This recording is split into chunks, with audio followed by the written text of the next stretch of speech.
అందరికీ good morning అండి. Bachirao tourism స్కూల్కి వెల్కమ్ అండి. ఇక్కడ టూరిజం సంబంధించి టెంపుల్ టూరిజం అంటే ఏంటి, అదేవిధంగా ఇక్కడ టూరిజంకి సంబంధించి రివర్ టూరిజం అనేది కూడా ఒక విధానం ఉంది. టెంపుల్ టూరిజం అంటే ఏంటి, రివర్ టూరిజం అంటే ఏంటి, ఈ టూరిజం యొక్క లక్ష్యం ఏంటి అంటే మెయిన్ ఎంప్లాయ్మెంట్ అండ్ డెవలప్మెంట్. ఒకటి, అక్కడ మనం టూరిజం చేసినప్పుడు ఆ చుట్టుపక్కల ఉన్నటువంటి ప్రాంతం అంతా కూడా అభివృద్ధి చెందుతుంది. తద్వారా అక్కడ ఉన్నటువంటి ఉపాధి లేనటువంటి వారికి అనేక మందికి ఉపాధి కలుగుతుంది.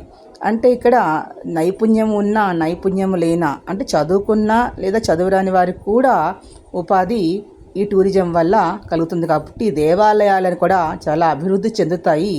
టెంపుల్ టూరిజం డెవలప్ చేసే విధానంలో ఒక ప్రాచీన దేవాలయం మనం ఐడెంటిఫై చేసి ఆ దేవాలయానికి ఉన్నటువంటి చారిత్రకంగా ఉన్న నేపథ్యాలు అన్నీ కూడా పరిశీలన చేసి మనకి దానికి సంబంధించిన విషయాలన్నీ కూడా ఒక ప్రాజెక్ట్ రూపంలో ప్రాజెక్ట్ కింద తీసుకుని దాన్ని ఒక 2 or 3 months స్టడీ చేసినట్లయితే ఆ దేవాలయానికి సంబంధించి చారిత్రకపరమైనటువంటిది, వాస్తుపరమైనటువంటిది, పౌరాణికపరమైనటువంటి విషయాలని కూడా తెలుసుకుని ఆ చుట్టుపక్కల ప్రకృతి రమణీయమైన ప్రదేశాలు ఉన్నట్లు వాటి గురించి కూడా తెలుసుకుని ఒక ప్రాజెక్ట్ రూపంలో చేసి ఆ ప్రాంతాన్ని కనుక అభివృద్ధి చేసినట్లయితే మంచి ఒక చిన్న స్మాల్ స్కేల్ ఇండస్ట్రీగా తయారవుతుంది టూరిజం అనేది.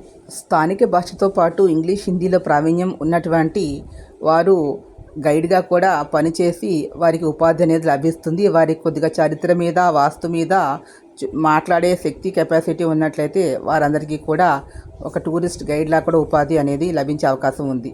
ఈ వీడియో మీకు నచ్చిన లైక్ చేయండి, షేర్ చేయండి, సబ్స్క్రైబ్ చేసి వచ్చిన లైక్ ఎంకరేజ్ చేయండి. Please subscribe my channel. Thank you to all. ఒక లైక్ ఇచ్చి ఎంకరేజ్ చేయండి. కామెంట్ బాక్స్లో కామెంట్స్ తెలియజేయండి.